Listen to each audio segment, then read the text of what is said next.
जय हिंद, वंदे मातरम। दोस्तों, मैं अनिल मौर्य अपने यूट्यूब चैनल अभ्युदय इंडिया पे आपका स्वागत व अभिनंदन करता हूं। दोस्तों, इस वीडियो में हम संविधान की अनुसूचियों के बारे में अध्ययन करने वाले हैं। इस वीडियो में बहुत अच्छे अच्छे कंटेंट जो संविधान की अनुसूचियों के बारे में एकदम विस्तार से अध्ययन किया गया है। तो दोस्तों, इस वीडियो को पूरा देखिएगा, एकदम बहुत ही विस्तार तरीके से, बहुत बढ़िया तरीके से बताया गया है। ठीक है, तो चलिए हम अपने बोर्ड की तरफ चलते हैं।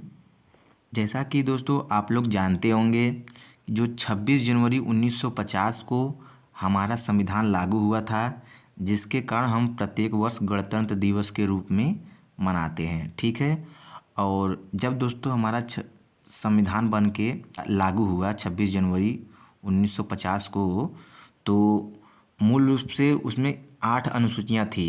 ठीक है, बाद में दोस्तों संविधान में संशोधन करके 4 और अनुसूचियां जोड़ी गई, जिसके कारण 8 और प्लस 4 कर मिला देंगे तो 12 अनुसूचियां हो जाएंगी। ठीक है, तो वर्तमान में दोस्तों इस समय संविधान में 12 अनुसूचियां हैं। ठीक है, तो ये जो 8 अनुसूचियां हैं, मूल रूप से जो 8 अनुसूचियां हैं इस वीडियो में हम कवर करेंगे, और जो 4 अनुसूचियां और बचेंगी जो संविधान संशोधन के तहत जोड़ी गई हैं, उसको नेक्स्ट वीडियो में कवर करेंगे।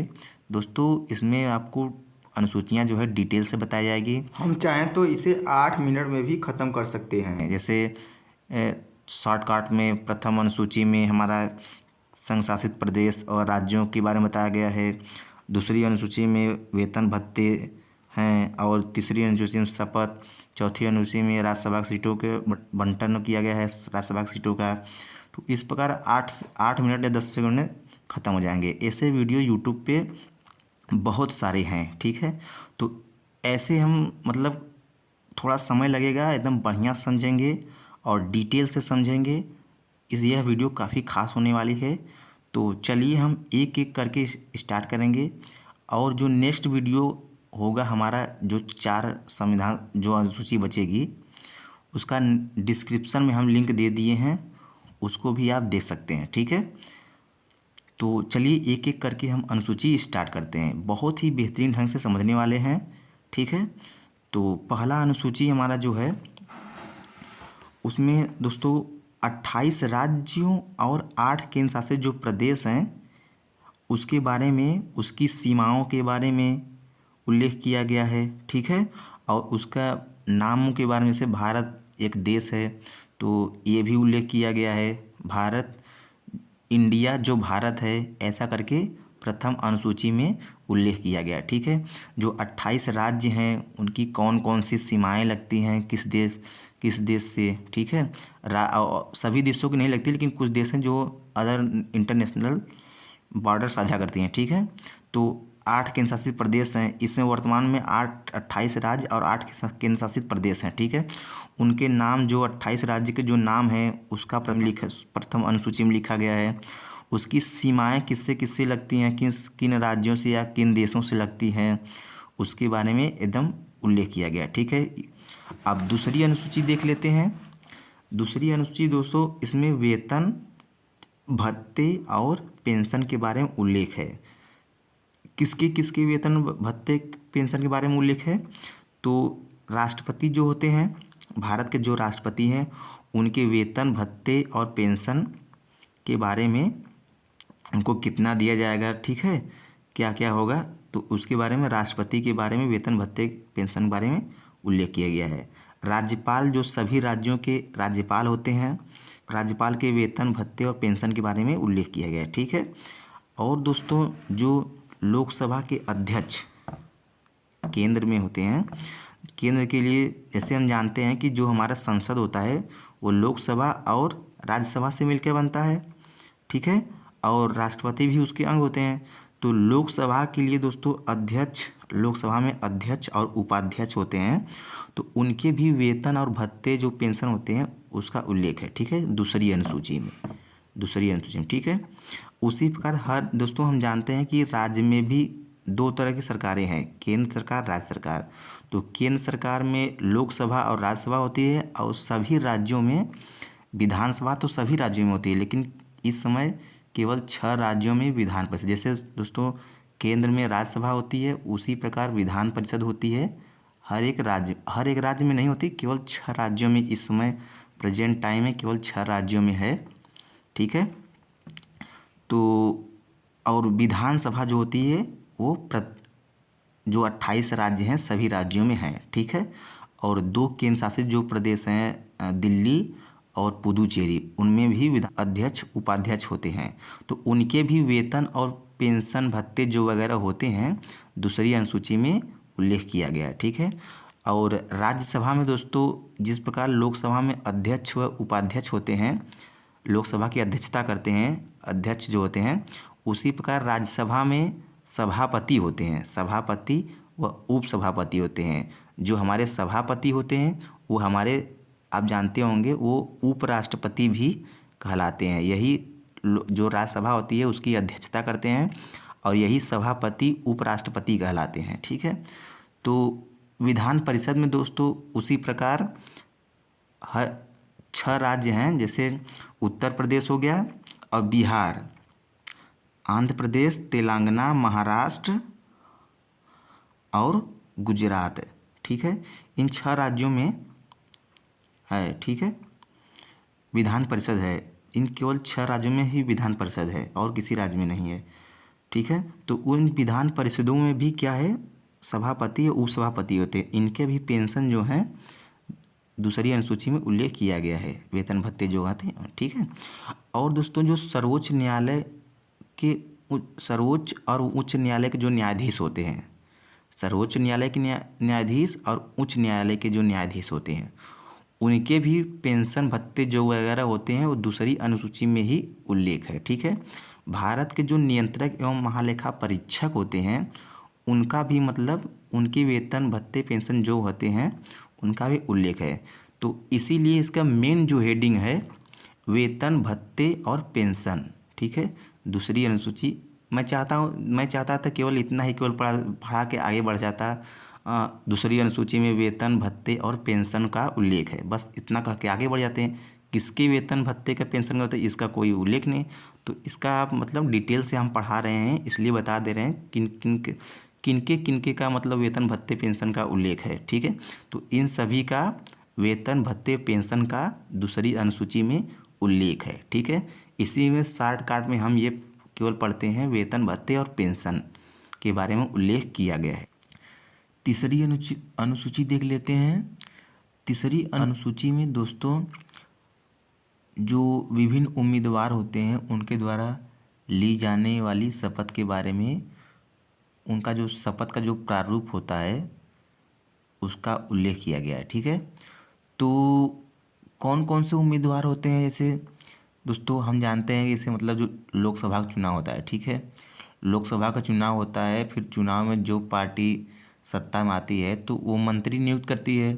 तो मंत्री जो होंगे किस प्रकार से शपथ लेंगे, तो उसका जो शपथ का जो प्रारूप होता है तीसरी अनुसूची में उसका उल्लेख किया गया है। ठीक है। और जो संसद के सदस्य होते हैं, संसद के सदस्य यही मंत्री भी होते हैं। अन्य जो सदस्य होते हैं वो भी सदस्यता का शपथ लेते हैं। ठीक है। और सर्वोच्च न्यायालय के न्यायाधीश नियुक्त होते हैं तो उनका भी शपथ होता है, उनको राष्ट्रपति शपथ दिलवाते हैं। तो वो जो शपथ का जो प्रारूप होता है, ठीक है, उसका उल्लेख तीसरी अनुसूची में किया गया है। ठीक है। और अध्यक्ष व उपाध्यक्ष जो होते हैं लोकसभा और जो सभी राज्यों के विधानसभा के जो अध्यक्ष और उपाध्यक्ष होते हैं वो जो शपथ लेते हैं, वो जो शपथ का प्रारूप होता है वह तीसरी अनुसूची में लिखा गया है। ठीक है। और विधानमंडल के, जैसे जानते हैं जो राज्य सरकार होती है उसके जो एमएलए होते हैं विधायक, वो भी सदस्यता का शपथ लेते हैं। ठीक है। तो उनका भी जो सदस्यता का प्रारूप होगा शपथ लेने का, उसका तीसरी अनुसूची में उल्लेख किया गया है। अब चौथी अनुसूची देख लेते हैं। चौथी अनुसूची जो है दोस्तों, जैसा कि हम लोग जानते हैं कि लोकसभा में 500, इस समय जो वर्तमान में 550 सीटें हैं। ठीक है। 50 सीटें मैक्सिमम बता रहे हैं हम। 550 दो पहले 552 थी, अब 2 एंग्लो इंडियन को हटा दिया गया है, उसको मनोनीत नहीं किया जाएगा। तो मैक्सिमम जो सदस्य हो सकते हैं 550 हो सकते हैं। ठीक है, ये तो लोकसभा की हो गई। राज्यसभा की 250 सदस्य जो हैं वो राज्यसभा में मनोनीत किए जाते हैं। ठीक है, चुने जाते हैं और 12 जो है मनोनीत किए जाते हैं। तो ये जो 5 सदस्य जो राज्यसभा के होंगे वो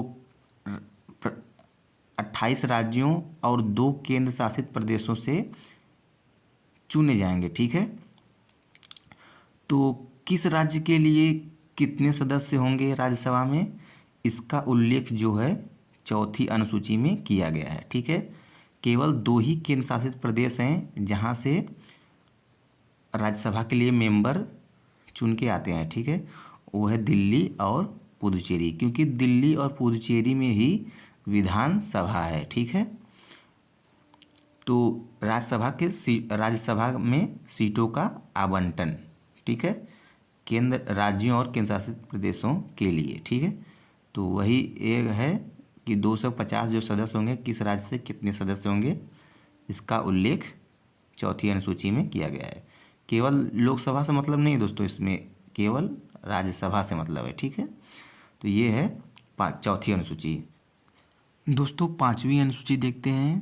5वीं अनुसूची में कहा गया है कि अनुसूचित और जनजाति जो क्षेत्र होंगे उनके प्रशासन तथा नियंत्रण के बारे में उपबंध किए गए हैं। ठीक है, ये 5वीं अनुसूची में किए गए हैं। 5वीं अनुसूची और 6वीं अनुसूची दोस्तों काफ़ी इम्पोर्टेंट है, तो इसे हम ध्यान से समझेंगे। ठीक है, 5वीं अनुसूची के अंतर्गत 10 राज्य आते हैं जिनमें अनुसूचित जाति और अनुसूचित और जनजाति क्षेत्र का उल्लेख है। ठीक है, वो 10 राज्य कौन कौन से हैं तो देख लेते हैं। एक हमारा हिमाचल प्रदेश यहाँ है।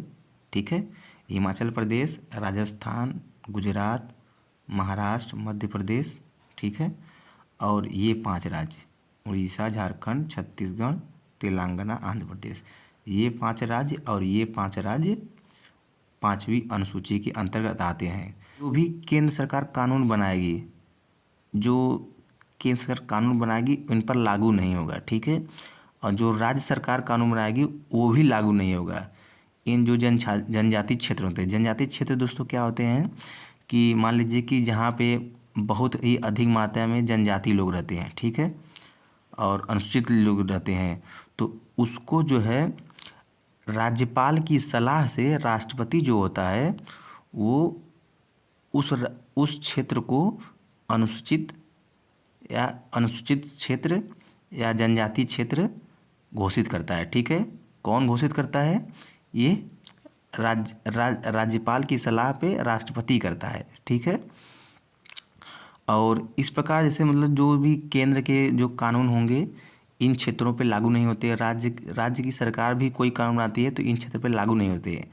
दोस्तों इन जो क्षेत्र होते हैं अनुसूचित क्षेत्र जो होते हैं, जनजाति क्षेत्र होते हैं, तो इनके लिए 20 सदस्य 5वीं अनुसूची में 20 सदस्य जो होते हैं वो 20 सदस्यों का एक परिषद नियुक्त करता है। कौन, राज्यपाल। ठीक है, तो ये जो 20 सदस्य होते हैं 20 सदस्यों का एक परिषद नियुक्त करता है। कौन, राज्यपाल। ठीक है, तो जो ये 20 सदस्य होते हैं उस क्षेत्र का क्या करते हैं, प्रतिनिधित्व करते हैं। ठीक है, तो उस क्षेत्र में जो भी कानून केंद्र सरकार का या फिर राज्य सरकार का होगा इस क्षेत्र पर इनके जब तक ये नहीं चाहेंगे तब तक ये लागू नहीं होगा। ठीक है, जो राज्यपाल यहाँ के होंगे इससे 20 सदस्यों के जो परिषद होगा उससे सलाह लेंगे, तब कोई भी या राज्य सरकार या केंद्र सरकार का कानून उन पर लागू हो सकता है। ठीक है,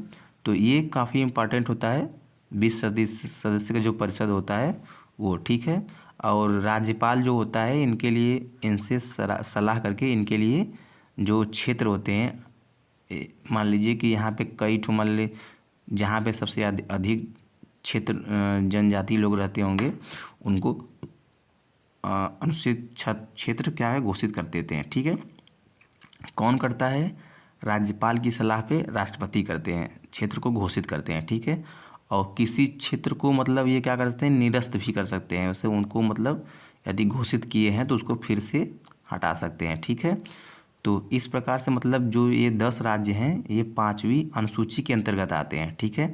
6वीं अनुसूची के तहत भी देखेंगे, वो 4 राज्य इधर हैं, ठीक है। तो अभी 5वीं अनुसूची देख रहे हैं, तो 5वीं अनुसूची के अंतर्गत ये हमारे क्या हैं, 10 राज्य आते हैं। इन 10 राज्यों में जहाँ जहाँ अनुसूचित क्षेत्र हैं, ठीक है, उन पर केंद्र सरकार या राज्य सरकार का कोई भी कानून तब तक लागू नहीं होगा जब तक राज्यपाल इनसे 20 सदस्य, जहाँ जहाँ पर भी होगा वहाँ 20 सदस्य नियुक्त होंगे, ठीक है। 20 सदस्यों का परिषद होगा, ठीक है। उस क्षेत्र के लिए 20 सदस्यों का परिषद होगा और उस परिषद से राज्यपाल सलाह लेंगे, ठीक है। तो तब जाके यदि ये सब राजी होंगे तब जाके वो कानून लागू होगा, ठीक है। तो काफ़ी सारे प्रावधान हैं, ठीक है। अब हम देख लेते हैं 6वीं अनुसूची, ठीक है। तो 6वीं अनुसूची है, इसमें देखिए असम, मेघालय, त्रिपुरा और मिजोरम राज्यों के जनजाति जो क्षेत्र होते हैं उनके बारे में प्रशासन के संबंध में विशेष उपबंध है, ठीक है। तो देखते हैं इसे कौन कौन से राज्य हैं। देखिए ये असम हो गया, ये जो क्या है असम, ठीक है। और ये क्या है, मेघालय। तो असम, मेघालय और मिजोरम, ये देखो ये मिजोरम है, ये त्रिपुरा है, ठीक है। यहाँ के जो भी जनजाति, अभी हमने बताया 5वीं अनुसूची में 10 राज्य थे और इसमें कौन कितने राज्य हैं, 4 राज्य, ठीक है। तो जिस प्रकार वहाँ पे 20 सदस्य का परिषद बनाया जाता था, ये तो राज्य सरकार ही नियुक्त करती थी, सॉरी राज्यपाल ही नियुक्त करता था। उसी प्रकार यहाँ पे 30 सदस्यों का परिषद बनता है और ये 30 सदस्य जो होते हैं, 30 सदस्यों का जो परिषद होता है, 30 सदस्य, ये यहाँ की जो मतलब इस राज्य की जो मतलब जो जनजाति क्षेत्र घोषित हुआ होगा उस जनजाति क्षेत्र के लोग ही मतलब चुनेंगे। अंतर समझिए, यहाँ पे अंतर समझिए कि जो 5वीं अनुसूची के क्षेत्र जो थे, 5वीं अनुसूची के तहत जो मतलब राज्य थे, उनमें जो क्षेत्र आते थे उस क्षेत्र के लिए 20 सदस्यों का होता था प्रत्येक क्षेत्र के लिए, ठीक है। 20 सदस्यों का परिषद बनता था और उस परिषद को राज्यपाल नियुक्त करते थे। लेकिन यहाँ पे 30 सदस्यों का जो परिषद होगा वो यहाँ के मतलब उस जनजाति क्षेत्र के लोग ही मतलब चुनेंगे, ठीक है। तो ये काफ़ी इम्पॉर्टेंट है, ठीक है। और वही कंडीशन है जब तक मतलब केंद्र की सरकार जो है कोई भी कानून नहीं लागू होगा, राज्य सरकार के कोई कानून नहीं लगा जब तक इनसे 30 सदस्य जो ये हमारा परिषद होगा उस पर राजी नहीं होगा, ठीक है। तो ये हमारा मतलब इनके लिए विशेष उपबंध है, ठीक है। जनजाति क्षेत्रों के असम, मेघालय, त्रिपुरा और मिजोरम के जनजाति क्षेत्रों के लिए, ठीक है। तो ये 5वीं और 6वीं अनुसूची हो गई, दोनों को समझा दिए हैं, दोनों काफ़ी इम्पोर्टेंट है, ठीक है। अब 7वीं अनुसूची देखते हैं हम। 7वीं अनुसूची दोस्तों हमारा है, इसमें 7वीं अनुसूची में सूची के बारे में उल्लेख किया गया है, ठीक है।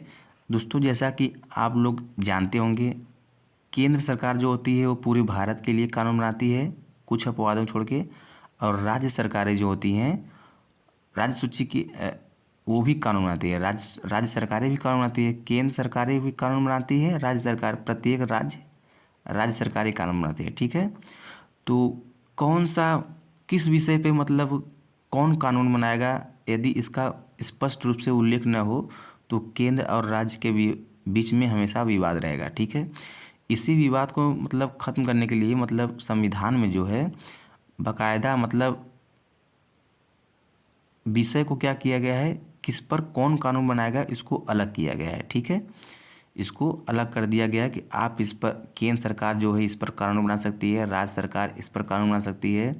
समवर्ती सूची जो होता है उस पर दोनों राज्य सरकार और केंद्र सरकार दोनों कानून बना सकती है। ठीक है, तो संघ सूची जो होता है, संघ सूची में जितने भी विषय होते हैं, ठीक है, उस पर केंद्र कानून बनाता है, केंद्र सरकार।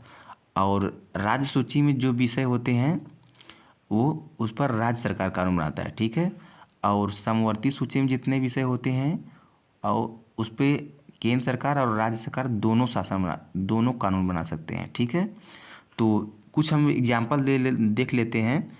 वैसे तो मूल रूप से जो संविधान लागू हो रहा था 97 विषय थे। ठीक है, लेकिन अब जो है अब इसमें 100 विषय सम्मिलित कर दिया गया है। पहले 97 मूल रूप से 97 थे, लेकिन इसको 100 कर दिया गया है। और राज्य सूची में मूल रूप से कितने थे? मूल रूप से 66 विषय थे और वर्तमान में 61 विषय हैं। ठीक है, और समवर्ती सूची में 47 विषय मूल रूप से थे संविधान लागू जब हो रहा था, और वर्तमान में 52 है। ठीक है, तो इसी को इसमें से 5 कम करके 3 इसे दे दिया गया है और 2 इसे दे दिया गया है, तो वही है। ठीक है, इसमें आप देख सकते हैं कौन कौन से विषय हैं। जैसे विदेशी जो मामले होते हैं उस पर केंद्र सरकार कानून बनाएगी। बैंकिंग के जो मामले होते हैं उस पर केंद्र सरकार कानून बनाएगी। बीमा संबंधी, रक्षा संबंधित जितने भी कानून विषय होंगे उस पर मतलब केंद्र सरकार कानून बनाएगी। निगम कर जो होता है उस पर केंद्र सरकार ही कानून बना सकती है। ठीक है, पुलिस जो हो गया, पुलिस राज्य पुलिस जो होती है उस पर उससे संबंधित कोई कानून बना होगा तो राज्य सूची के तहत आता है, राज्य सरकार बनाएगी। कृषि, पंचायती राज जो ग्राम प्रधान होते हैं वगैरह सब होते हैं, तो इनके लिए कानून राज्य सरकार बनाएगी। ठीक है, लोक व्यवस्था, भूमि सुधार। ठीक है, इस प्रकार इसमें 61 विषय इस समय हैं। ठीक है, वर्तमान में 61 विषय हैं। ये तो केवल हम 5 ही विषय किए हैं, 61 विषय हैं। और इसमें 100 विषय सभी हैं, यहाँ 5 ही ठो हम दिखाए हैं, लेकिन इस प्रकार 100 विषय हैं। ठीक है, और इन दोनों जिस पर दोनों केंद्र सरकार और राज्य सरकार दोनों कानून बना सकती है, ये दोनों हैं। ठीक है, केंद्र सरकार और राज्य सरकार दोनों कानून बना सकती है। इस समय वर्तमान में 52 विषय हैं। 8वीं अनुसूची की बात करें तो वर्तमान में इसमें 22 भाषाओं का उल्लेख है। ठीक है, 8वीं अनुसूची में 22 भाषाओं का उल्लेख है। दोस्तों, मूल रूप से जब संविधान लागू हुआ था तो केवल उसमें 14 भाषाएं थी। ठीक है, जब संविधान लागू हुआ था तो 14 भाषाएं थी। कौन कौन सी भाषाएं हैं ये? असमिया, बांग्ला, गुजराती, ठीक है, हिंदी, कन्नड़, कश्मीरी, मलयालम, मराठी, उड़िया, पंजाबी, तमिल, तेलुगु, उर्दू और संस्कृत। ये जो 14 भाषाएं हैं जब संविधान लागू हुआ था तब के समय थी। ठीक है, 14 भाषाएं मूल रूप से। और उसके बाद 15वीं जो भाषा जोड़ी गई, वर्तमान में तो 22 भाषाएं हैं, तो 15वीं भाषा जो है सिंधी जोड़ी गई थी। कब जोड़ी गई थी?